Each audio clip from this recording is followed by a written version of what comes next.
All right, we're live.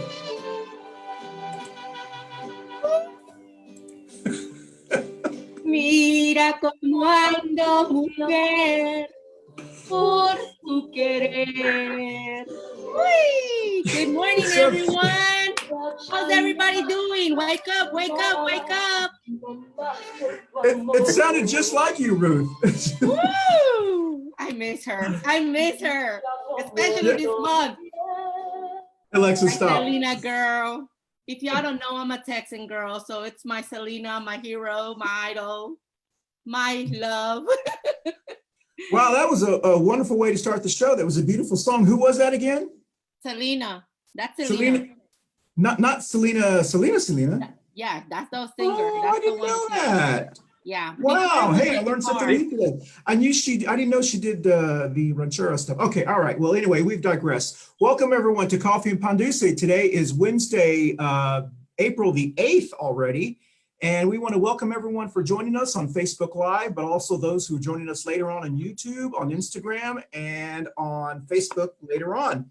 Also want to welcome all of those thousands of people that are watching us on that other camera up there. Not sure what it's all about. They want to know what we're wearing below here. Today I'm wearing boxers that have kiwi on them. So just that way you know. Hey, we should say just day April 8th. Just day, not Wednesday, because I don't care. I'm still at home. Oh, that's right. Yeah, I know what you mean, like day 19th of staying home or something. Okay. Listen, we have a special show, and I'm so glad to have the individuals that we have. These people have been on our show before. We always want to welcome them. We have a city councilman, Matt Newton. We also have Commissioner Jerrell, Mark for the People. And I was trying to look for my campaign signs. I save everyone's campaign signs, but I had to put them up in the attic. And so I didn't have enough time to pull them down because I would have them in the background. No. We also have Dr. George Brumfault, who is a retired neurosurgeon who will be on the show in a little segment called Ask Dr. B. We do hope that he's able to join us. He's running just a little late today. But and I also want to give a shout out to Baby Trump Pinata, who is also watching us as well. He's actually got the UK Prime Minister's hair on today. It looks like it. Once again, Baby Trump Pinata has got a Medicare for All button. He's got a Moms Demand Action button. He's got and he's also got Cynthia Wallace's for Congress palm cards that he's been passing out all over the neighborhood here in South Charlotte. So let's go around the Zoom window and introduce yourself and introduce a button or a cause that's important to you, and then we'll get right into the segment. So who wants to start? Well, good morning, everyone. I guess I'm the only female here because I don't think that Pinata Trump can be described. My cup today says, wow, smile, you are wow. And it also has it in Spanish. Sonríe, tú eres wow. So I want to cheer up for everyone that doesn't feel wow just by being at home. Thank you, Commissioner Jerrell, and thank you, Matt Newton, for accepting our invitation to be here. Our community loves to hear and wants more information, and I guess y'all are the only ones that really have put up out there talking to us about what's going on. My imaginary button, since we're not live, it's Medicare for All. We need to, and if I would have a CMS button, I would definitely wear it as well. Excellent. Commissioner Newton, or I've already met, I'm sorry, Commissioner Jerrell, Governor Newton, Governor Jerrell. Stop discriminating. So, hey, good morning, everybody. Really happy to be here. Ruthie, shout out to you. Great job, Christian. And I'd say Tara Long would be really happy with Baby Trump. She's on her phone. She's watching us. She said, hi, friends. Hey, Tara Long. So, hey, Tara. Glad to be here today. My imaginary button today, I am in my office of my job that actually pays the bills, and I am representing small businesses today. So that is my imaginary button, because small businesses in our community are the backbone of our economy, not only in our community, but statewide and nationally. And it is really, really important that we continue to give business owners the relief that's needed. And I want to shout out the county staff last night for bringing to us some actionable items where we can get some programs going in the right direction for our small business owners. So that is my imaginary button, small business owners.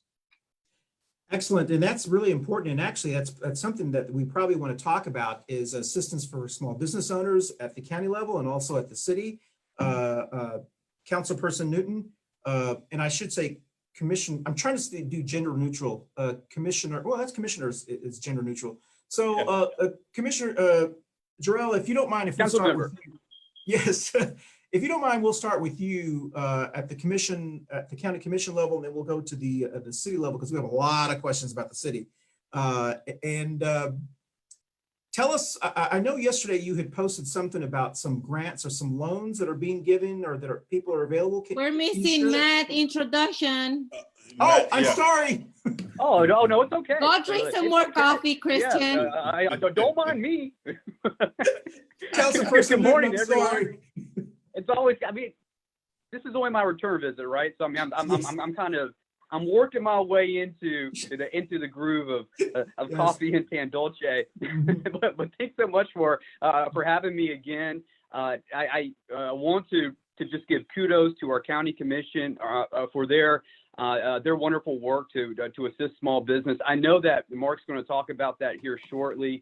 Thank you for your leadership, Mark, and particularly in this trying time. And stay home, everyone, unless you must go out for an essential service or some sort of a life-sustaining activity, or alternatively, you're one of our folks on the front lines that are serving an essential business purpose. Now is not the time, right, to go out because we have to do all we can to stem the tide of this virus. It's working, by the way. So we are looking at a flattening of the curve, probably sometime in mid-May. I think that's the projection that's targeted at this point. But let's keep up the good work on that. Let's just make sure that we're doing all we can to come together as a community by staying apart. So thanks again so much for having me, and I can't wait to talk a little bit more about what's going on the city side. Well, thank you, Councilperson Newton. So before we get started, let me just ask, is your laptop got battery life? Yeah, so it's my phone, but what's been happening is I will prop my phone up on my laptop and then it overheats. So that's what happened last time. I've got a barrier today. So fingers crossed, I've got a cool small kind of book in between that's going to keep my phone cool, but fingers crossed on that. Well, we saw the city council meeting on Monday night, and at the very end, you were running out of juice. So, oh yeah, the last hour and a half. Yes. Yeah, it was pretty bad. It's a long meeting. We talked about a lot, so there's a lot to talk about here this morning. Yes, exactly. So, Commissioner Jerrell, can you share with us what's going on at the county level? And I mean, there's a lot going on, but information that you think that needs to be shared to our community, our Latinx community, and our allies. Absolutely. So a couple things. As you all know, the space for the county is really people. Human services is really our deal. So at the very start of this thing, the first actions that the county manager took and the board were really around what we deem to be our most vulnerable. So you had action as it related to the homeless population, action related to individuals who were in our hotels and vulnerable to being facing eviction out of those hotels. So we wanted to stabilize that population. A lot of families were included in that. And also our seniors were extremely important. And then also standing up and working with CMS to work on those grab and go sites for food distribution and leveraging a lot of our community assets to do just like we do similarly in the summertime. So those were some of the first actions we took. But as we move forward, we understood, and I alluded to the small business piece earlier, and we have been working on that, and we stood up 2 programs. One is a stabilization fund with $5 million where small business owners will be able to provide some really reduced documentation to get a loan anywhere between $5,000 to $35,000 at an extremely low interest. There'll be payback options of interest only and other things. And there's a period of time before they have to pay it back. And then we also, and that's for businesses with 50 employees or less. Then we also came with a package, the micro lending package, where you can borrow up to $10,000. And that was for a different subset of individuals. That's coming through community development block grants. It's for people in the surrounding town. So it does not include the city of Charlotte or Mint Hill because they have their own CDBG funds or community development block grant funds. And so this is for the towns excluding the city of Charlotte and Mint Hill. But and it's really designed for those businesses that are barbers, our beauticians, our 1099ers, our contractors, 1-person operation, 1 to 3 person operations, where they could borrow up to $10,000 with similar parameters as far as low interest. And I also, you alluded to this earlier, Christian. I want to tell everyone about Commonwealth Charlotte was a program that received funding through a committee that I sit on. It's the United Way Central Carolinas and Foundation for the Carolinas grant committee. And Commonwealth Charlotte did receive a grant. And what they're doing is they are providing income gap loans to our residents, Mecklenburg County residents that are in the restaurant, food service, or hospitality industries. Again, low interest. There's a text number. Go to my Facebook page, but text 474747 and the word finances and once you text it, a link will come back where people can apply. So we are trying to get as much money out as humanly possible. Wow, that's a lot of information. And actually, you're the first person to explain what CBDG means. Those of us who have been listening to the council meetings and also the county commission meetings, that acronym has been used a lot. I didn't realize what that meant. That was community block. What is that? Community Development Block Grants. CDBG. All right, excellent. CDBG, excellent. So once again, just to kind of follow up on what you said, so there's a lot of help out there. There's help out there for small businesses here in the county, and not just Charlotte, but also those towns and cities that are in the Mecklenburg County area. You also mentioned that there are some loans, as you mentioned, the block grants that were given to some groups. So is all of that information on your website or on your Facebook page, or how can someone access that? Yeah, so I think there's a few different ways. There's a group, Support CLT, has compiled a lot of that information. Now, some of this, the 2 programs that I just mentioned were just approved last night. So people can access the county website. I don't believe that they're up just yet, unfortunately, but we're ready to stand this up. I mean, by the end of this week, I believe both programs will be stood up where people can start applying. But mecnc.gov is one source of information. Of course, Support CLT has compiled a bunch of resource information and doing a great work in partnership with and that's an offshoot of the LGBTQ Chamber, doing fantastic work. And you know, so it's not all condensed, but certainly on my Facebook page, I have put out threads and different times as much information as humanly possible. So people can see it, but you can also inbox me and I'll be more than happy to point you in the right direction. Commissioner Jerrell, what about the nonprofits organizations, like small churches that are also are not seeing a bright light right now at this moment. They were sustaining themselves by their members. Probably, let's say about my church, about 120. And since we have not been able to have church service, the mortgage still got to pay, the rent That's right. for the building had to pay. And there's no other type of source. Are we getting any word on that? How are we going to help some of those minor churches? That's such a great point, because my church is in the same boat. I mean, we are meeting virtually.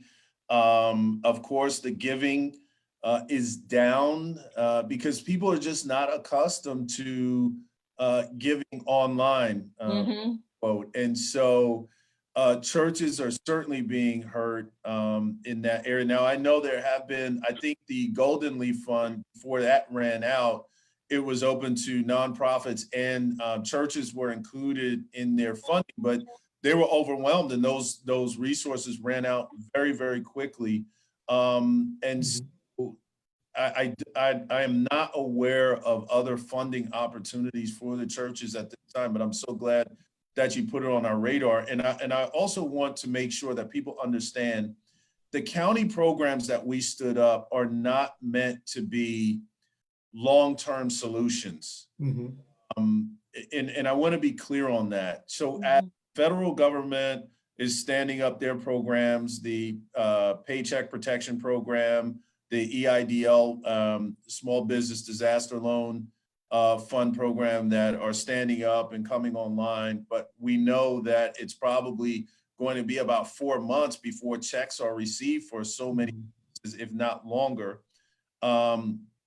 The state is also working on some sort of relief package for small businesses, but our program is meant as a stopgap, or just a short-term solution, and also to supplement along with the other programs. So I want people to really be clear. The action we were taking was more for a short-term solution for business owners to get, because we are so nimble, they could get cash now.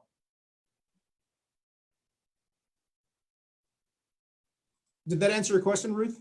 Yeah, thank you. I mean, that's a great point, but also I'm sure Commissioner Jerrell and Councilperson Newton, that you have to be careful about walking the fine line between separation of church and state, right? I mean, I'm sure if there were funds going to churches, there would be people who would say, I don't want my tax money going to a specific church, or Correct. that's the case. So I'm sure there's a lot of concerns or people coming at you at all angles, or from all areas. One of the questions I have, and I know that last night there was a report on one of the stations about some money that the state had allocated. There was $50 million, and they broke up some of it to CMS, and then Mecklenburg County, unfortunately, did not get any of that money because it was considered one of the wealthiest districts, which I think all of us would, I would think that would be a little unfair. And I know the county commission does directly deal with that all the time, but it does seem like Commissioner Jerrell, for those of us who follow the county commission and those of us who follow a lot of our government groups, that the county commission seems to be expected to help everyone all the time. I mean, you know, when CMS is short for funding, they come to the county commission, where that seems like that should be a state issue. Do you feel that sometimes? Feel that all the time. Yeah. No, you know, in all seriousness, Christian, it's what we signed up for. And I think people do expect government to be that stopgap, to be that protection mechanism. And when it works right, people are happy. And when it's not working right, you know, you know, people rightfully so are up in arms and they demand action. But I do feel like there is a tremendous amount of stress that is placed on the county because of the lack of action and some of the decisions that have been made by the leadership in the General Assembly. And I'll give you a quick example. Probably a month and a half, maybe 2 months ago, I asked staff for some information around how much money do we fund at the county level that was previously the responsibility of the General Assembly. And what came back was $400 million. Wow. You think about the amount of money that the state has abdicated and put on us at the county level. And when you keep in mind that the only ways that we really generate revenue for the most part are taxes and fees, Yeah. there is an adverse impact on the residents here in Mecklenburg County who are carrying an undue weight. I mean, we give, $500 and almost $60 million to CMS, and it's still not enough. That is because the state is really not carrying their share of the load. And so when they kick back and tell us that CMS is an affluent district, we know we have a myriad of our families and children who are living in poverty and don't have access to healthcare and inequity in the educational system. It's almost a joke and it's laughable. And it just encourages us to continue to fight the fight on behalf of our residents to make sure that we do get our fair share. It almost sounds, sorry to interrupt you, sir, it almost sounds as if though we're being punished for being successful, or you're being punished for being good stewards of the county in many ways. So it would be to the advantage to not be successful as a county, which thank you for not following that path. Does anyone have any questions for Commissioner Jerrell? We have him. I know he's going to have to jump off here in a couple of minutes to go to another Zoom meeting. Mama Ruth? How are we handling our issue with our CMS funding from the state to Charlotte? Girl, he just said he don't have all the answers. Well, great question. He said it out of the show, out of air. So we want the community to understand that. I'm sorry. But I think, so two things that, and I think that's a great question. One, we continue to push our legislative agenda. We continue to make sure that the items on that agenda are items that our residents could benefit from, and we continue to put as much pressure on our delegation and the leadership at the state level. But frankly, we have an issue where the leadership has a different ideology and philosophical approach to government and the role of government. And this is why voting is so important. A lot of times people have a very difficult time connecting the dots as to vote count and does it make a difference? Well, if you look at the budget, it'll tell you your vote can make a difference, and it does make a difference. And if you step up, if we change that leadership in Raleigh, certainly the policies would change and what we would see here on the local level would be completely different. And the extra money that we're allocating that should not be our burden could go into helping our homeless, helping the affordable housing situation, providing mental health services that are much needed in our community. We would be able to help our seniors more and so many things that we would be able to do with that extra allocation to the financial resources. Thank you so much, Commissioner Jerrell, for trying your best and trying to bring that change that we all need as a community. You're one of, I can't count them, there's hardly people and warriors like your work, what you're doing. Thanks.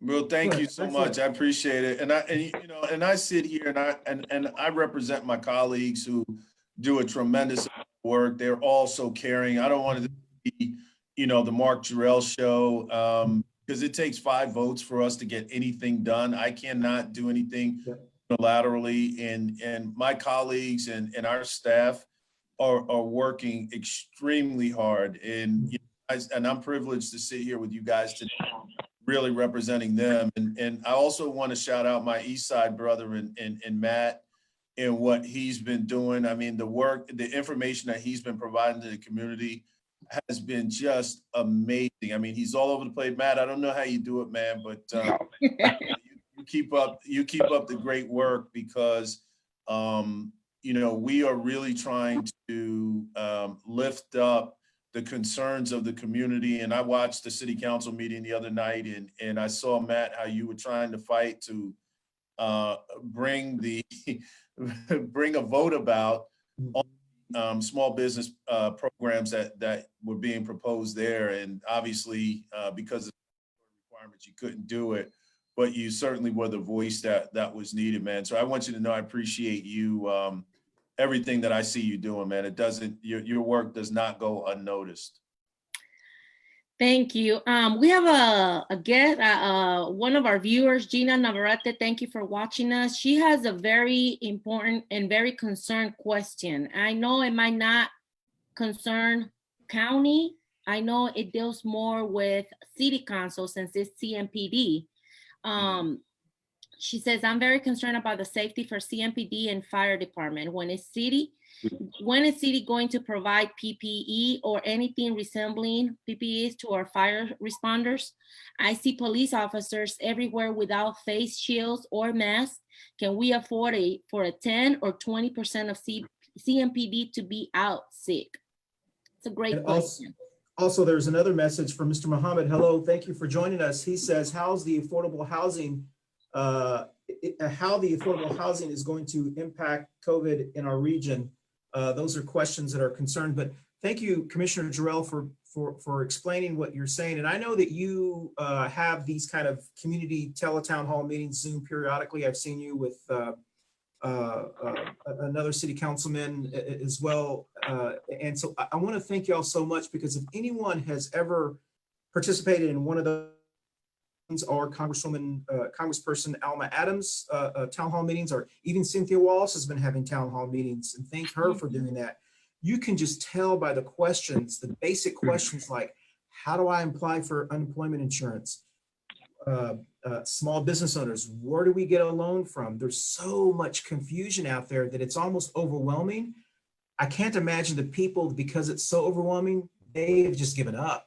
And I thank you all for doing that. As soon as you posted that on yesterday, I tried to share it with as many people as I could, because a lot of people, they just don't realize that there are people out there trying to help, whether it's county commission, city council, there are nonprofits trying to help as much as they can. Unfortunately, we haven't always gotten that direction from our presidential leadership. So everyone else has had to step up. We don't even have it from our own mayor, so hush. Everyone, and Carol, you're gonna get us. Everyone else is trying to step in, and we'll ask that question to a city councilman. Don't overwhelm our future mayor. Don't overwhelm him, please. Yes. Oh, all right. Our Commissioner Jerrell. I mean, both would listen. Since before we go to Matt, I just want to remind everyone that we are sponsored by Manolo's Bakery for Panduse. Thank you, Manolo. Manolo's Bakery on Central Avenue. They're one of those small businesses that are still trying to, excuse me, stay afloat. I just had, they have dinners Monday through Friday for $40. It's a lot of food. We ordered Mondays. It was Cuban pork, or I think it was Colombian pork. It was really good. Lots of food, but just that you get a tres leche cake, and just the tres leche cake is worth $20. So I have 2 tres leche cakes in my refrigerator, in my beer fridge outside. If anybody needs one, there's only so much I can have. I'll be driving by. Once again, Manolo's Bakery, thank everyone for that. And while we're doing that, we all want to salute to coffee and Panduse. So salute to everyone if you have coffee with you. Excellent. Oh, excellent. And so let's switch to Councilperson Mr. Newton. A lot of questions. Christian, I'm gonna jump off, guys. Thanks so much for having me, and thanks for what you guys are doing. Keep it for the community. We appreciate it. Thank you. Thank you, Mark. Thank you. All right, take care, guys. Councilperson Newton, y'all had a really, I saw your meeting on Monday night, and thank y'all for sharing it on Facebook Live. I watched it on Facebook. As Ruth alluded to, it was kind of a spotty signal. A lot of us, I thought it was mine, but apparently everyone was experiencing that. So I'm sure I thought it was mine. I'm sure your IT people are working on that, but I think that highlights the amount of people that use that platform to watch it. So that was an excellent decision that y'all made.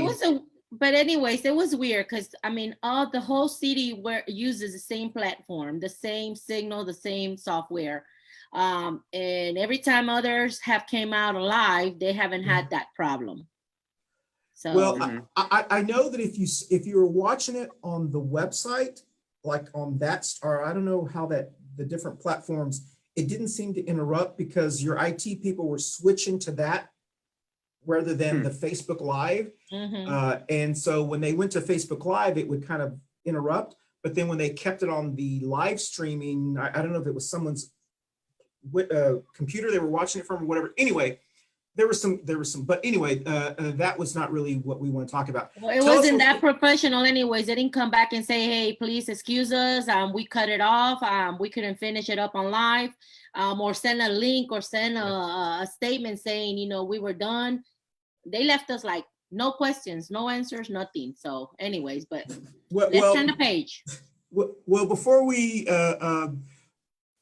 Councilperson Newton, tell us what's going on at the city before we ask you these tough questions.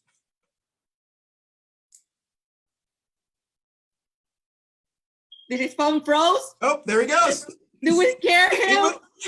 He must have the city. There we go.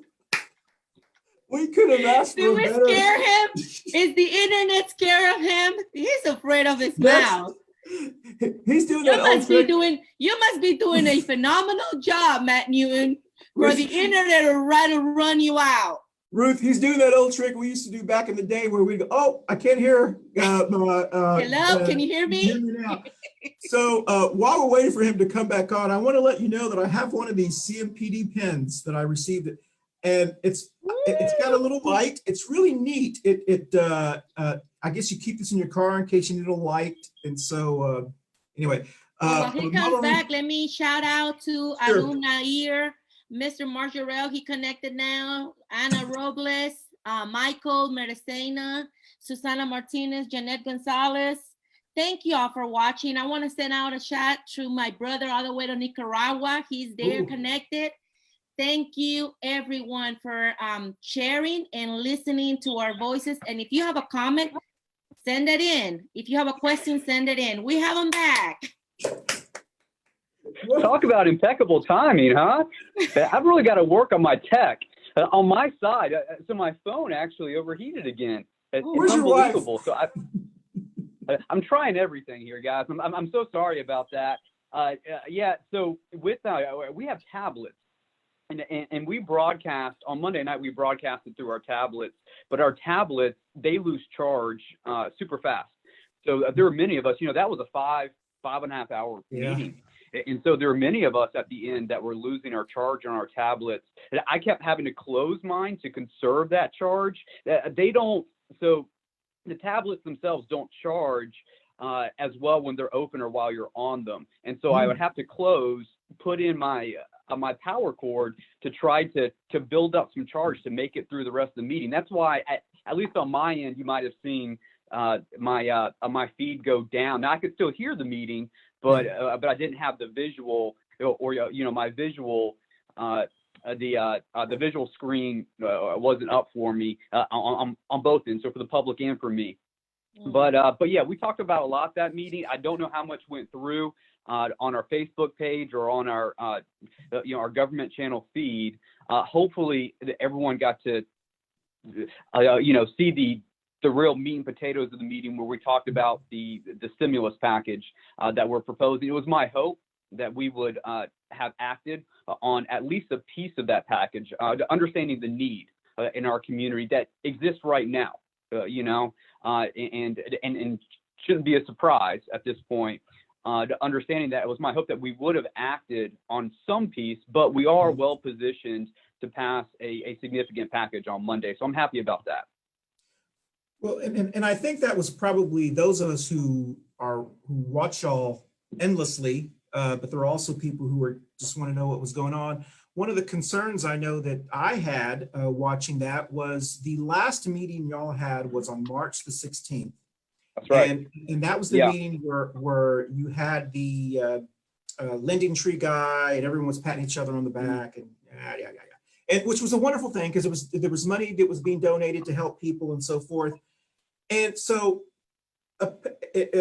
with all due respect, those of us who watched it, that gave us the impression that the city understood we've got a big situation occurring. Many of us had been probably working from home for about a week at that point, and starting to restaurants, I think, were starting to do the things that they were doing. And so that was the 16th. And then we have your meeting on Monday night. And it was as if though, and I know that's not the case, but the perception was what happened during that whole time period? Because every time a council person would ask a question or concern, it would be, we're working on that. Let's get back with you on Monday. We're going to vote it on Monday. It was all of us have been working every day, and we haven't had the opportunity, the luxury of stop working. Not that the council and the staff has stopped working, but we still have to call in every day. We still have to do the things that we have to do. So it was like, shouldn't all of that have been done for that meeting? And so you could have voted. So that was kind of the frustration that I think people were seeing. And everyone's under the microscope right now, as I'm sure you have, you understand. So I know there are things that are going to be voted on Monday. What are those things that, especially with small businesses? Okay. Well, let me start by just saying that I think you raised excellent points, Christian. It's very difficult for us to get work done when we're not meeting specifically. So we were meeting in private, expressing private concerns and working on the programmatic angles or working on ways to address the needs that we know have existed and are just further being inflamed or exacerbated by the current situation. And we can get into some more details there as well, and I would love to do that actually. But until we actually have a public meeting where we can vote, it's very difficult to get much accomplished. Sure. So we were looking at, let me be clear about this, the mayor took action to halt disconnections of water service. Mm-hmm. We did work with United Way and the Foundation for the Carolinas to appropriate $1 million for housing assistance. And we've been working very hard. And so Gina had brought this, Gina Navarrete, the question earlier, had asked the question about PPE. So working very, very hard to secure PPE. Good news on that front. So myself, members of the city manager's office, the CAS director, we have secured additional PPE for city employees. We aren't going to receive that for about a week, unfortunately, but we're ahead of that at this point. We want to make sure that we continue the pipeline of that PPE, though, and so it's not just a one-shot type of endeavor or a one-off. We have that throughout the continuation of the stay-at-home order, and then possibly thereafter. So we're actually looking out months. We're targeting PPE for 3 months, and then finding ways to replenish that. But I'm glad. So understanding the importance of social distancing, we faced challenges very early on in holding our meetings, and now even though there were some glitches and some bugs, we're able to meet electronically or remotely. But I think that, to your point, the impetus now is for us to take action swiftly, because there are people that, so it's our small businesses are in a dire position right now. There's a lot of need there. We know that the SBA loans are not meeting that need, and they're not being delivered fast enough. And we have a lot of need too on the housing utility side. Food assistance is something that also we're very concerned about in our homeless population, a very vulnerable population, susceptible more so to to this virus than others, simply because they can't go home, right? I mean, we have the stay-at-home order, but there is no home for many of our residents here in Charlotte and within the county. And so, we're looking at all of those issues. We've had extensive conversations behind the scenes. We're working on the details of the package, so the tweaks. We want to see more. So there's a number of us that want to see more rental assistance in this package. Next week, we'd like to see more money that is distributed to small businesses, and we've been talking a lot about micro businesses. So kind of filling this gap that the county can't. And so we're talking about not just micro businesses on our corridors, but micro businesses within the city of Charlotte altogether. And so those are conversations we're having. And then from the standpoint of our city workers, the frontline workers, the nurses and the doctors, our grocery store folks, postal workers, they are all providing an indispensable service in this time. Truckers as well. The list goes on and on and on. For us, what we see are our first responders within the city out there. So I think the question had hit on or touched on, our police and our police department, but also don't forget our sanitation workers. These guys, these men and women, yes, they are every day going to tens of thousands, individually, right? Going to hundreds of homes, collectively reaching hundreds of thousands of homes on a weekly basis, and exposing themselves to these surfaces where this virus can live literally for days on end. And we're making sure that they have gloves. We're making sure that they have hand sanitizer, and we're securing the mask. So that shipment for masks will be coming in later this week or next week. And don't forget our transit folks either. Yes. We have maintained transit service throughout. We intend to continue maintaining transit service, but we've done that since this crisis began, providing it for free. But we have workers that are driving the buses, that are driving the light rail cars, and also maintenance folks. Sure. And so we got to make sure they're protected as well. And there's some talks of providing these folks a little bit more from the way of a financial assistance, given at how they're putting themselves out there in harm's way. And then also, so I was really happy to hear that the governor and Dr. Mandy Cohen are both expanding child care coverage through the state to include those essential workers as well. Excellent. So Councilperson Newton, thank you. That's a bunch of information you've given us right now. Mama Ruth, did you have a question? Actually, yeah, Gina Navarrete keeps on texting me, and actually she just asked the next extra one. She says police officers need face shield ASAP. How do you feel about that, Councilman Newton? We are concerned about every single city worker that it's exposing their life. However, yes, besides doctors or police officers, we have cases already. We've heard cases about the Charlotte Meck Sheriff Department. How are we protecting our police officers? And Councilperson Newton, before you answer that question, I just want to let you know, thank you for what you're sharing, and thank you for what you do on social media and trying to reach out to people. Even when it's not a pandemic, you're out there trying to educate people, because and we use this analogy that I think the last time you were on the show, the fire alarm analogy. And with all due respect, the city of Charlotte has this image with some people as being a reactive city, not a proactive city. We tend to, I don't know if that's just that, it's not anyone's particular fault. That's just this city has that image of being that way. And so many of us who have lived in other cities that are more proactive, they're taking this opportunity where people aren't on the street to emphasize we're filling potholes, we're fixing sidewalks. They're being proactive because they know their taxpayers are saying, what are they doing?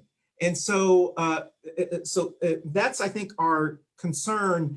And we all love our mayor, and I voted for her, and that is our figurehead. And the council people are also figureheads as well, influencers. when we don't see her, what we don't think we see her during this time period, and there are other cities where their mayor is on, even if it's not daily, if it's, hey, listen, this is what we're doing, this is tough, explaining these kind of things, then I think there's a sense of, it doesn't seem like there's a sense of urgency, which we know there is, but that's just kind of the way it seems to be. So just to let you know that there are many people who, when we look at when we see that Austin, Texas is doing something, we see that Asheville is doing something, we see that Key West Florida is doing something. If anything, maybe the city manager and the city staff just watch other cities to see what they're doing, and then they can say, hey, maybe this is something we can do. And so anyway, that was just what I wanted to get. And then please, sorry to throw that in there. So please continue.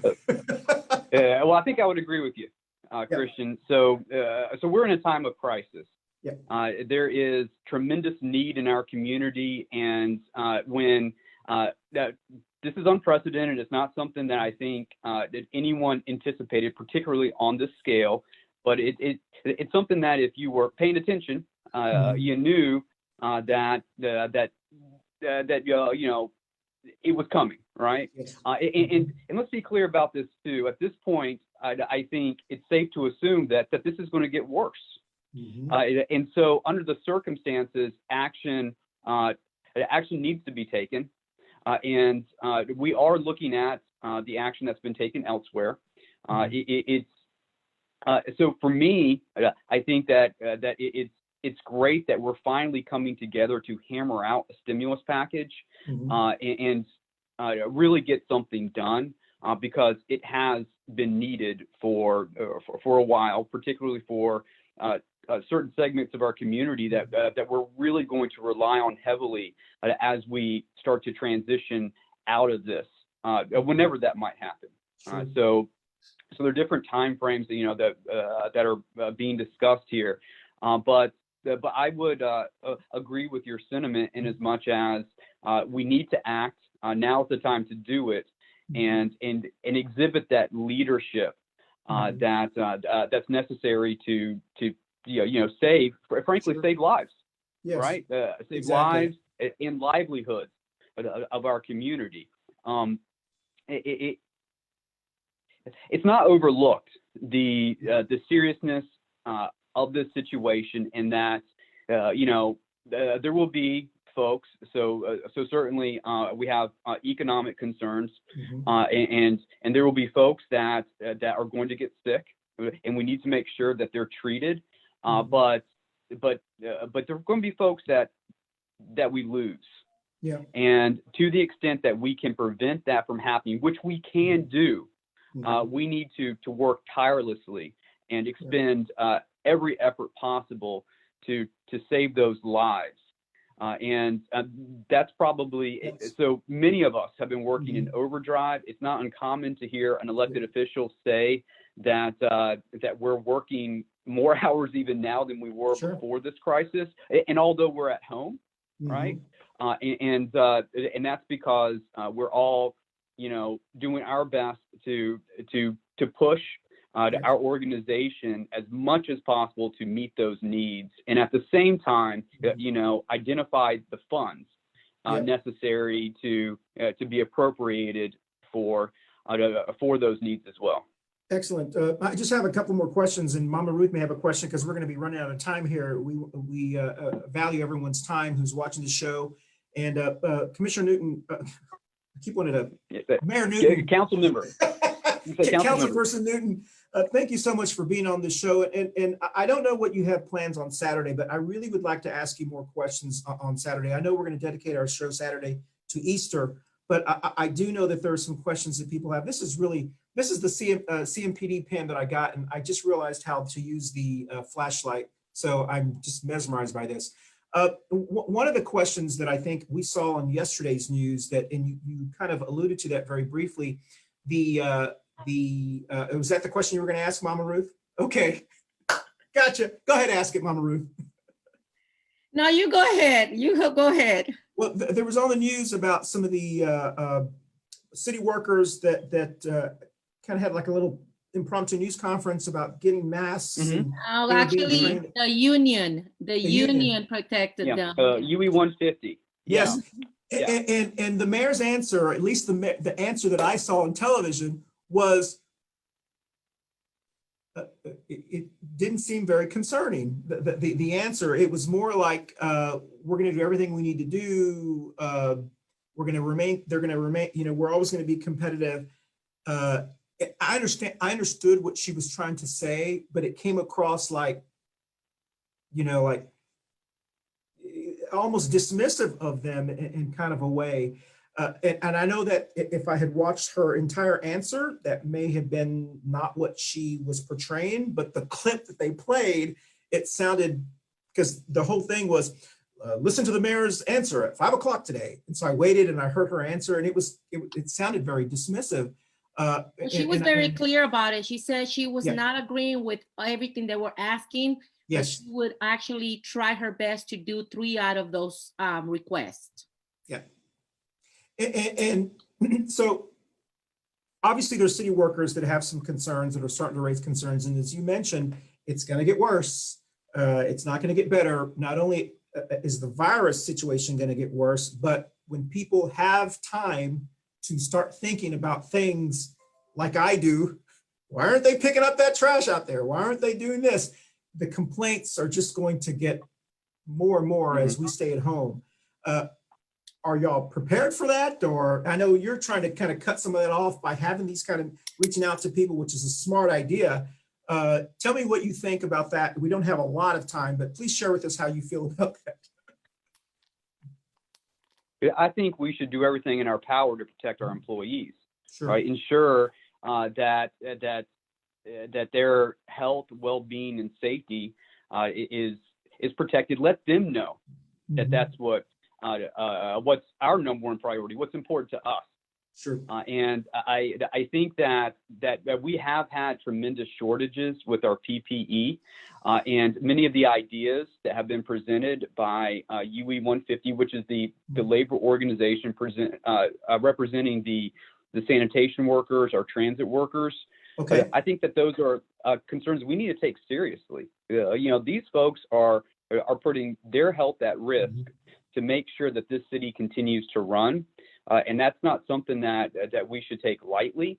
Yep. And I feel like even if we don't have enough PPE for everyone, we need to protect all of the workers that we possibly can at every given moment, particularly right now, because that spread that's happening at this moment, with the trajectory going up as it is, is something that we are not equipped on the county medical side to accommodate, but for a flattening. And if we're going to be contributing to that because we're not getting in front of these things, then I think that's not a responsible position or place for us to be.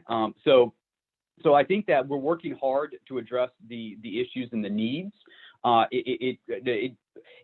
It's certain that our employees, due to the competitiveness of the lack of supply, the competitiveness, so the higher demand for PPE, we don't have enough supplies.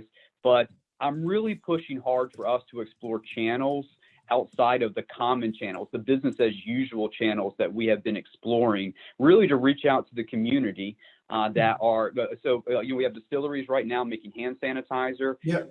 We have numerous groups within the community making masks. So if you haven't heard, neck gaiters, which are neckwear that you can pull up over your face, provide the same protection as surgical masks. So, I mean, we're looking into all those options. You said that like someone who works out. Oh, yeah. I've been to the gym once or twice. But those of us, all these options we're like, what? All these options are being explored. I'm looking into, so alongside my colleagues in the city, I'm looking into filters, so air filters for our train cars. Because we have an HVAC system that recirculates air within them, and there's a lot of concern about viruses being circulated through that air. Okay. So we're looking at that too. addressing these needs, these concerns. What you said was an excellent point, and I never really thought about that. Apparently Dr. B is not going to be able to make today's show, so we're going to be ending here in just a minute or so. But what you said, and it's you said something that I don't think I've heard from anyone else, and I've been watching a lot of people. Yep. Airplanes are considered safe because the filter cleans the air as it comes back. Right. I don't think we have actually thought about that system. Hey, I never thought about that. Well, that's There's No. that's how sorry. our community deserves those explanations, and that's Yes. how we need more leaders like Matt Newton to understand and kind of find a solution. Don't just answer, I don't know, Yeah. let me find out. I mean, he's proposing and he's opening the door to ask for help. If there's companies out there that are willing to help, sometimes they don't help because nobody knocks on their door, but we can get resources out there. We just need to go and ask. And as leaders, city leaders, they should start doing that because, our employers. Or more importantly, Charlotte is a huge city with the financial industries in all these cities. Maybe if our IT department asks some of our companies, how do you do internet meetings? They do them all the time. Maybe that'll fix the little glitches. So I'm sorry to interject, guys. So something that was alarming to me was we were unable to provide the PPE for our employees, and we were telling our employees that they were not allowed to bring PPE and wear their own. Wow. So that was very alarming to me when I found out about that. These questions, let me be clear about this too. So the questions that myself and some of my my other colleagues asked on Monday night, those weren't questions off the top of our heads. Yeah. Those were questions that were the byproduct of the work we've been doing behind the scenes. And to get that answer from our city manager that our employees are allowed to bring their own PPE now and wear PPE, wear it and use it was a huge victory for our employees, an answer that we weren't receiving, so our employees weren't receiving before. At the same time, I think that this speaks to a greater point. So if there are shortages, we need to do everything we can to bring employees along with our community together to meet those needs, because the resources do exist collectively. Yes. And so that's something internally I've really been pushing for. If we ourselves, because of the shortages, right, and not to say that there's a lack of creativity here, right? I mean, we're looking at these filters from Lowe's, right? Going to Lowe's Home Improvement to get these filters. Looking at going, there's a manufacturer out of New Jersey that does the neck gaiters. Looking at other streams for masks and gloves, hand sanitizer, etc. But shortages still existed. However, if our shortages are supplemented by the efforts in our local community, so there are 3 organizations: the Universal Institute for senior and successful aging, the Little Rock CDC, Charlotte Community Builders. There are organizations that exist that can collectively fulfill the entirety of the need. And to the extent that we can provide any protection for our city employees in this time where they are putting their lives on the line, their health at risk, we need to do that, right? This is not an all or nothing proposition. What this is we're going to provide the fullest extent of protection that we can, without haste, without waiting. And so we're there now. And I'm really just encouraged by some of the strides we've made literally over the past week and a half, 2 weeks. Excellent. Well, thank you. So I know we're going to have to end here soon, but Mama Ruth? How about our city council and our mayor and city manager? Why don't y'all create a letter, a recommendation to Lowe's and other private business, grand business, to provide some of these necessities that our city officials need, city employees need. One last question, and we're about to close. Gina, thank you for being there, and thank you for being so hesitant about the questions and concern about our police officers. She wants to know, she says, I hate having to ask again, but when are police officers going to get face shields? Any rough time estimate that you might think of? So a great question. The blunt answer is I don't know. That's something I can look into. I think we're looking at the other more traditional forms of PPE and face shields. So that's something that I don't think has been on our radar literally at all. But police officers had face shields before. I mean, don't they usually have? Because I remember they had them for the for the DNC and for the death up here protests.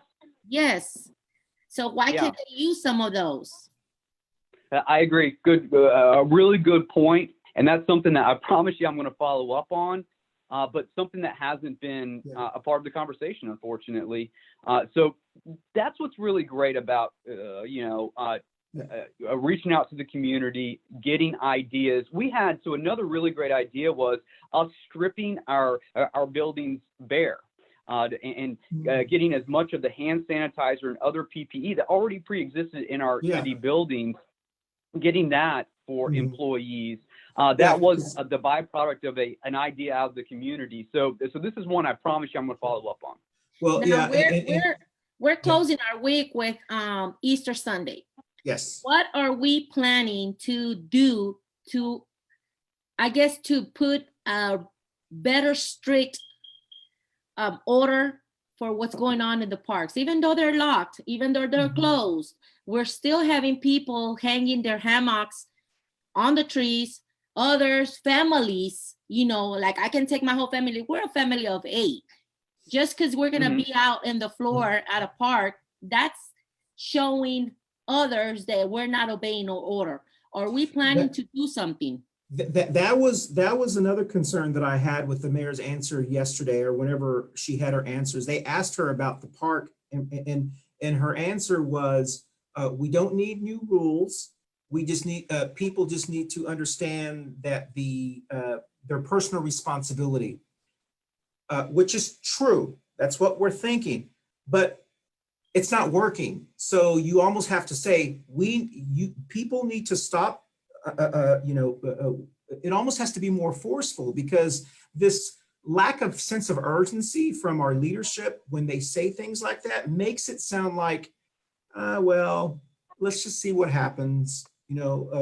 Kids will be kids, can't help them, and that's what people are saying, is they're saying, why do we need to follow the rules if Walmart, Lowe's, and other companies have noticed and seen the big change, so they're starting to be more strict. They're practicing one-way entrance. One of the reasons Harry's Theater is doing an awesome job. Target. Well, one of the reasons that they're doing that, and I think those of us who've worked in crisis management in the business world understand, they're looking at the liability. People are telling them, you're not protecting me, you're not protecting me. And as a business, if you hear that and it's all over your complaints, and then you don't do something, and then someone gets sick and they can prove that they got sick because of this, then there's a liability, because you knew you could protect your consumers or your guests, and you haven't protected them. So one of the reasons they're doing it is because they want to show a good faith effort if they're trying to protect us. So if there is some grandma who dies from going to Harris Teeter, we did the best we could. And city council should consider the pay for the city manager and kind of lower their checks and start investing in their own city employees. Well, hopefully they can light the fire underneath them, and then the impression. Councilman Newton, and I hate to cut you off, but we've gone over. But please, I know you want to say something. No, please. I do. Let me just say, if I can address those points. We're going to go over just a little bit. So those who are watching us, thank you for watching us. Please listen to what he has to say. And I can stick around.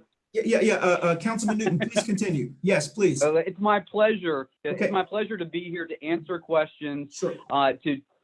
To get so do what I can to answer questions. If I can't answer a question, then to get the information that I can then use myself to make things happen, right? Sure. So much like Gina's questions a moment ago, Yeah. that's something that wasn't on my radar, unfortunately. And I admit that. A little embarrassed to say it, but I admit it.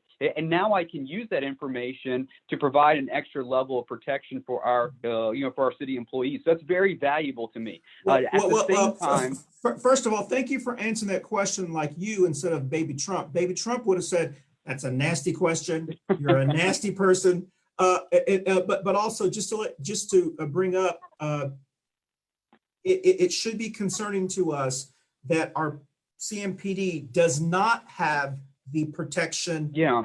But the reason, because for the RNC coming up, they should have been prepared for any situation. Yes. And if they're not Yeah. prepared for this now, and this is a pandemic, my understanding was the reason the chief of police was staying on board was to be as prepared for any situation, and he didn't want to tell us what he was preparing for because he doesn't want to give people bad guys or whatever the understanding of what we're preparing for. Well, apparently there's a lot of the reason we ask these questions, are you prepared for this? What are you doing? Is because of these kind of situations. Yep. So if you don't have all of your equipment now, when the RNC comes around, don't want to plant seeds on anybody, but you have to be prepared for any situation. So anyway, you can answer that question, please.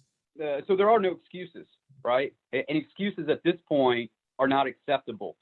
We need to get the job done however we can get it done, because if we don't, not only would I consider it to be, knowing what we know, not only would I consider it to be irresponsible, but we are placing the lives of our employees and the general public at risk.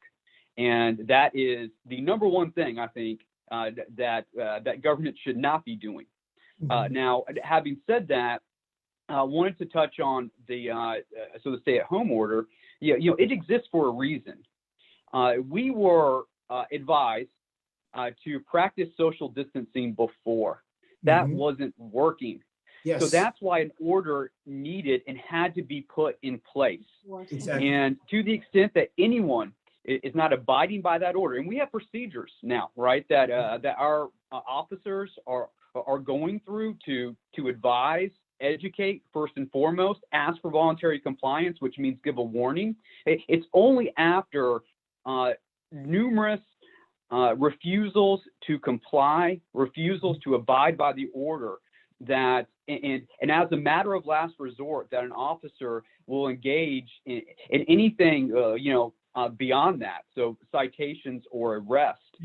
And so you really have to have somebody who is willfully disregarding that order to face anything stricter than simply a warning. That's happening though, right? And to the extent that happens, given the fact that that person is engaging in a disregard for your safety, my safety, the general welfare of the public, we have to ensure that action is taken and that everybody is taking this crisis seriously.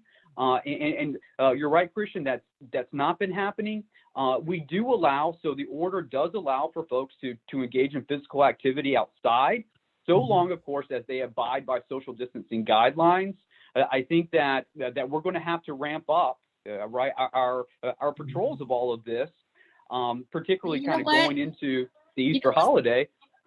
But you know what's the hard part of it? Simply to disperse folks and make sure that they're abiding by the order, not in any sort of, overbearing governmental capacity, but to protect the welfare and safety of the general public, and do all we can to keep the numbers, the cases of coronavirus and COVID-19 as low as possible, so that we don't overwhelm our healthcare system. But you know what's the sad part about it is, Matt, that our city is kind of keeping us in a loop, throwing the ball to each other. And I don't mean to throw more dirt to it, but let me tell y'all, about the 311. Nobody has mentioned it out in public that the 311 doesn't work over the weekend. Nobody has said anything about that. There's no other answers either. No one speaks Spanish. Some of this are reporting, some of them, we have several incidents that I know and I'm aware of where they end up calling the cops, and even the cops, the police officers said they couldn't do anything because it was over the weekend and they couldn't get a hold of the 311 lines. So we are having mass gatherings, you know, even though there's an order in place, people are not understanding. Our Latin American families are off on the weekends, and that's when they actually have time to spend, you know, with their family, but they're not understanding the real strictness of the order, and no one is taking the opportunity to explain to them in their own language how severe it's what's going on. Yeah, we're relying heavily on our international and immigrant partners to get the word out there. You're exactly right that right now there's a language barrier, and so not everyone is up to speed on the order. Not only a language barrier, there's no access to 311 over the weekend. Yeah. So I agree. It's all imperfect, and bear in mind. So this is a work in progress, right? And I want to be clear about this too. That's not an excuse, because this all. Oh, he lost again. Well, his phone overheated. I think what you said, Ruth, was exactly correct, and I think it highlighted how important leadership is at the city, the county, and the state level.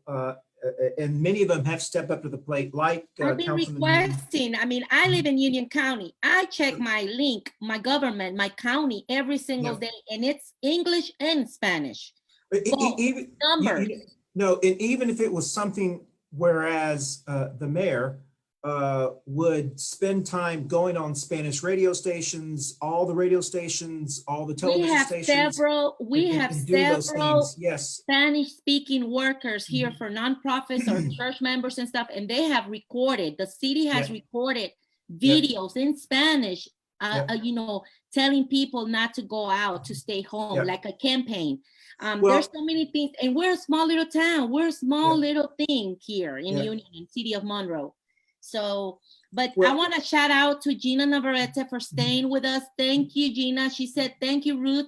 I have asked that question before and never gotten a response. So I'm glad she finally got a response through Matt Newton, which he's already in there. He knows what's going on with our city council. Thank you, Tony Foreman, for being out there. We need your voice as well. Thank you, everyone that has been watching us. Hopefully we'll get an answer. I got a response from our judge. I'm back. Okay. Sorry, I'm so sorry about that, guys. This keeps happening. I've really got to work on my tech on my end. So call Tariq. If I could wrap up that point from a moment ago. So there is no excuse here, right? These are all issues that we could have and should have contemplated before, had measures in place. Unfortunately, they weren't. We operated in as quick a fashion as we could under the circumstances. Granted, I think we are in a situation right now where we want to make sure that we're picking up the pace here, because the need is so dire in the community for housing, for small business, food assistance, you name it. But it's a work in progress. And so, in as much as the order is concerned, so many questions existed on the front end of that too, about what's essential, what's not essential. We worked through those, so right now, ensuring that everybody is fully informed, making sure Matt, is what's the sad part about it, and I'm gonna be honest, I haven't said it out to the community yet. But y'all city council work by recommendation. I used to be, for the past almost 4 years, in the international cabinet. I got kicked out. I haven't mentioned it to the city out there. I got kicked out because they don't want a voice like me. They don't want to hear what I'm putting into the table. We need people to step up and talk and say, okay, this is the recommendation that y'all need. Y'all need to move on and get it done.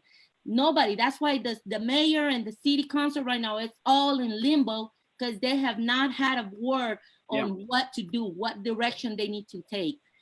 Something that Tony just mentioned is the truth. He says, first, elected officials need to work a little more as a team instead of silos. Everyone's working on their own space and getting their own benefit.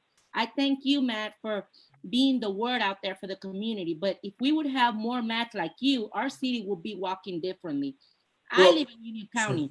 I live in a different county, and I get a mail every single day in English and Spanish of what's going on in our city. We have numbers reports. We have how many deaths if we haven't had any more confirmed cases in both. We also been doing live videos promoting in Spanish for our Spanish speaking community not to go out, to stay at home as a campaign, as well as English. Churches have been involved here, compromising themselves and putting their time. You don't have to pay money. You can just get the community together and all work together as a team in this time of pandemic. We're not doing that. Matt, good. We can't hear you, Matt. I think he's mute. Yeah. Can you unmute him? I don't have it muted. There you go. I can't hear you. Well, I think he's going to sign back in here. We couldn't hear you, Councilperson Newton. I'm sorry. Looks like you're okay. He's connecting now. And I'm sorry to be so harsh, but I mean, sometimes you have to kind of step up out of the plate and speak. Well, I do think that one of the things, because we have run over, and I do thank Councilperson Newton for staying with us, and because I know there's a bunch of information he wants to get out to people. And, we need to do another segment on Saturday so we can. Yes, I think we're going to have to do that. And Councilman Newton, Person Newton, thank you so much for staying over with us and hearing what we have to say. What I would suggest is, not suggest, but we would love to have you back on Saturday if you're not going to be doing something with the family, even if it's just you to answer these questions, because obviously there's people that still have a lot of questions. One of the things that I think that we can do now if we start, if the mayor maybe gets a couple of the council members, because I know they love doing committees, get a couple of people. By the way, so the mayor has convened 3 task force committees of council members, but to be clear, now isn't the time really to talk all that much. We've already identified the needs in our community. Now is the time to act. I think many people would say action should have happened a week ago, right? 2 weeks ago, if not sooner, but it's never too late. It's never too late to do the right thing. My audio cut out a second ago, by the way, Ruth, so I missed what you just said, but I just wanted to mention, I'm doing all I can, guys, and I'm working so hard. I really appreciate all the feedback in the comments. And I'm going to continue to fight for us and make sure that folks within the city, of course, are protected. But we're taking those steps necessary to protect the public, to do our jobs as a governmental body, and to be. So to your point, to be leaders, right? Leaders, right? We shouldn't be deferring to other people. We are where the buck stops. And so understanding that, it means that we need to be a voice for the community, and if not in other times, right, especially right now when we're in the midst of a pandemic. This is something that, my wife, she's gonna be so embarrassed about this, but we DVR these shows about prophecies in the future and kind of apocalyptic type of events, and pandemic always ranks in there, right? That's always one of those things. That's what we're facing right now, and for me, it just demonstrates the seriousness of the situation and the need to act act in a very quick fashion and not go through. So to the extent that we can get things done, understanding where the need is, and cut through a lot of the bureaucracy, we have to do that. People aren't going to survive if we don't. And so that should be our number one focus, our calling. And if not, in the best of times, definitely right now in the worst of times. Councilperson Newton, thank you so much. And I do want to leave you with just one thought, and maybe you can share this with your colleagues. I hope the city manager, our tourism bureau, they are having meetings behind the scenes now, not wait until after, of what life is going to be after this.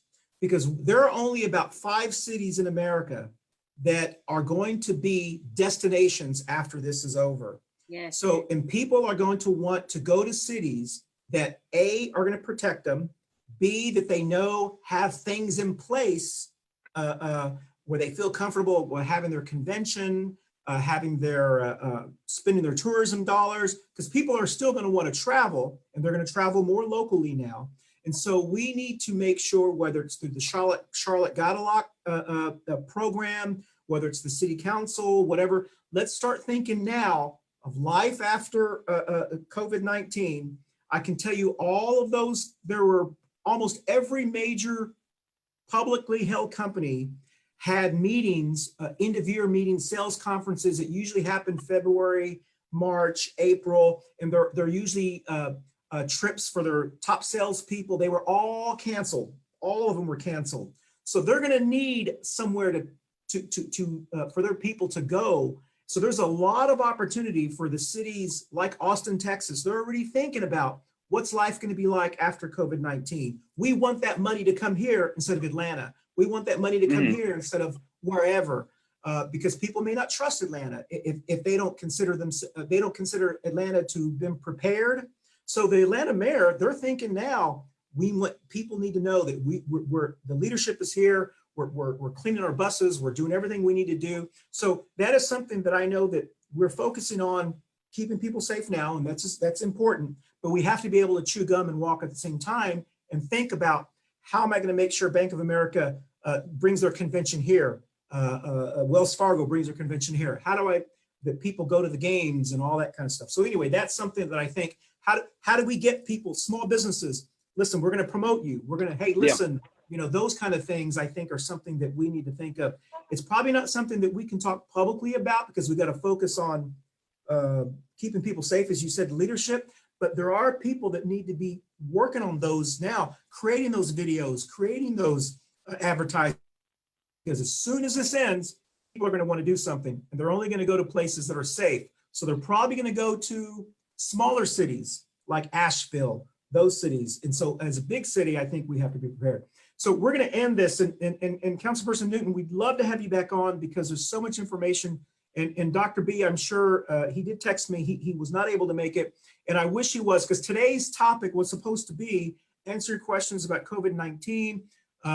And what do we do with our hair? What do we do with our mustache? I don't even want to. Okay, so I need a haircut. I predict that in another couple of weeks, oh Lord, people will start having chili bow haircuts, because we will have to be cutting our own hair. And so I did post that picture of the chili bow haircut. They're very fashionable, by the way. I did take off my nails, by the way, so I'm without nails now. That's right. Well. So we're going to go ahead and end this. And once again, please, Councilperson Newton, please come back. We'd love to have you on. I know Ruth will reach out, since she's the one who booked you. And Mama Ruth, tell us where you're going to be. You want to compromise them already for Saturday. Hopefully he has free from 10 to 11 in the morning. That's right. If you have nothing else to do, you have the meeting ID number and the password. You're welcome to come, Matt, and join us and answer some of our questions. Thank you for your time.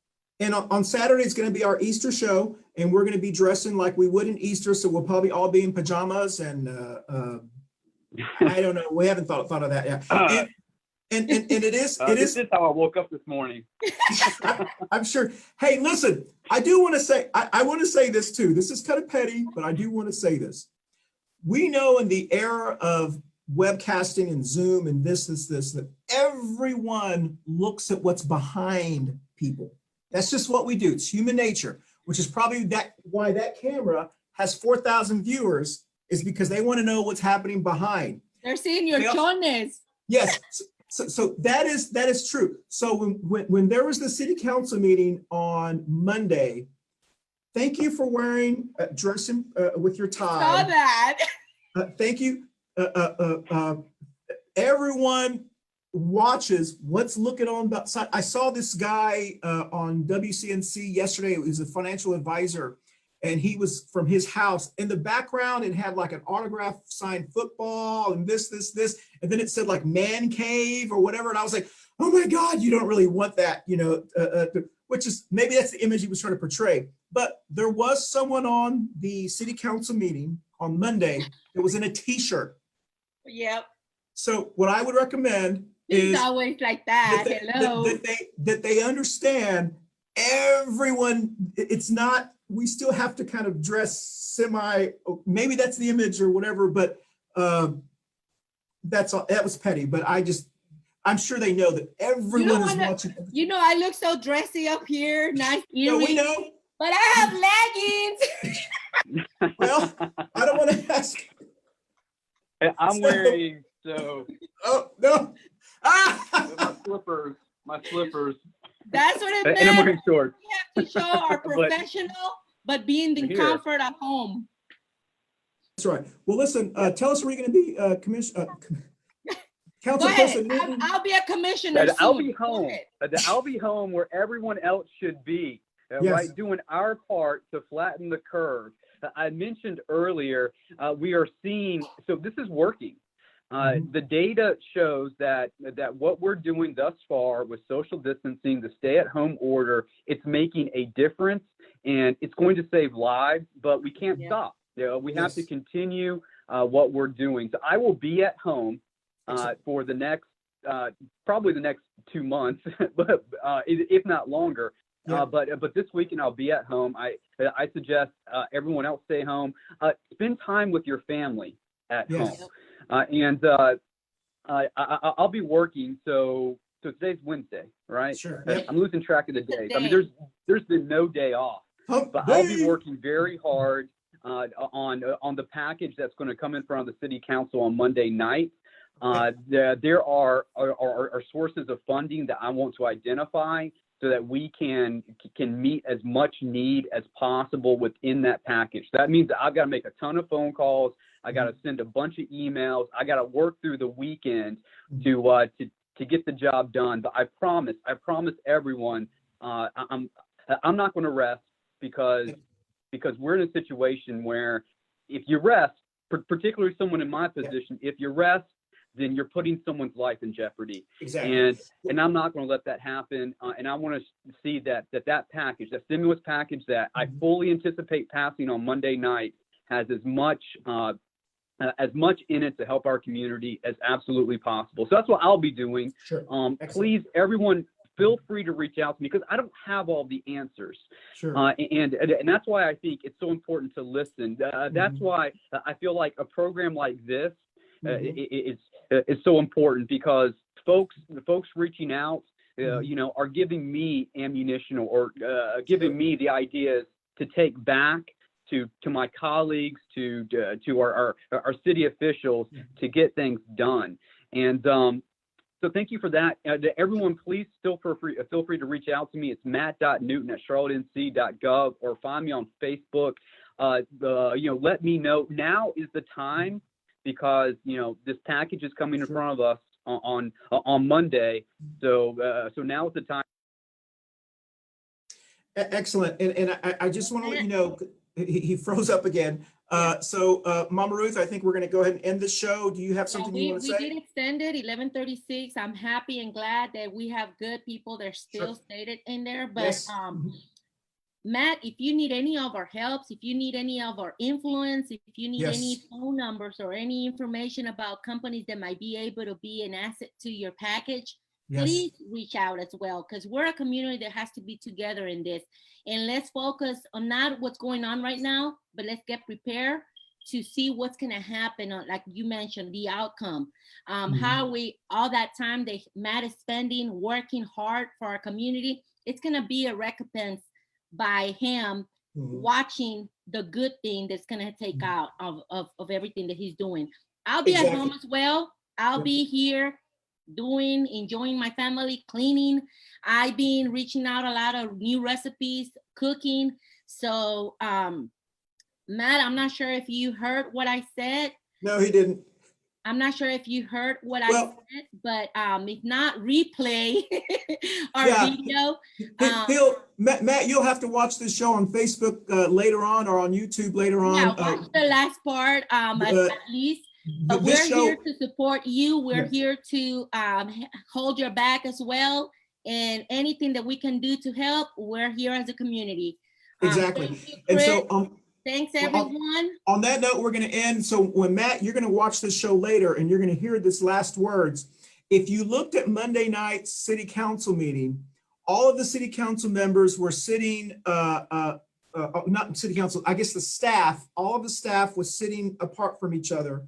And in front of the mayor, in front of the staff and the city manager, there were little bottles of Perez. All of them had a little bottle of Perez. That is so not green friendly. They should have bigger bottles, because those little bottles you can't recycle. They should be using bigger bottles. Maybe they didn't have, that's being kind of picky. But that's I have my 10. Yes, and so and I wish Dr. B was here, because I found this bottle under the sink and I was using it. It expired in 2016. I don't know if we can still use it, but we'll see. So listen, thank you so much, Councilperson Newton. You'll be watching later on Facebook. Also on YouTube. This is so embarrassing how my technology, it's not my computer. Okay. It's the room. I've got to turn up the air conditioning is what it is, because my phone keeps overheating. So everyone, please feel free to reach out to me. Now's the time to do it, because we are working through the stimulus package for Monday, and I want to make sure that everyone's needs are addressed. Thank you. Thank you for having me too. Alexa, play Pandora. Thank you. Mariachi Radio. Pandora. Councilperson Newton, if you'll stay on a second, we're going to stop Facebook Live. Thank you, everyone. Stay on, Councilman Person Newton.